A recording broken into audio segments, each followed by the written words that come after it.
बैशाख महात्म्य कहुई जदि आपण बैशाख मसरे क्या दान करती जलदान अन्नदान बा विशेष अत्यावश्यक द्रव्यर दान करती ताहले विशेष प्रकार पुण्य फलर अधिकारी आपण मैंने हो पारती। आहरी मध्य बैशाख महात्म्य वर्णना करा जायछि।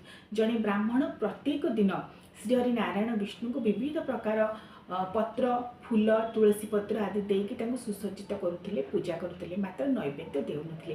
जेतेबेले सी परलोक को गले मृत्युवरण कले सेठी जेतेबेले वैष्णव लोक को से गमन कले कारण श्रीहरि नारायण से भक्त थिले विष्णु लोक अन्न एवं जल मिलला नहीं कारण सी श्रीहरि नारायण विष्णु को पूजा करने समय नैवेद्य देवा को भूली जाते। तेणु जितेबाला सी शरणागत हेले श्रीहरि नारायण सी कहले जे तांकर मर्त्यलोक पुत्र संतान माने कौन करेंगे जदि क्या अन्न एवं जल देवे ताहले ही सी मुक्ति पाइबे।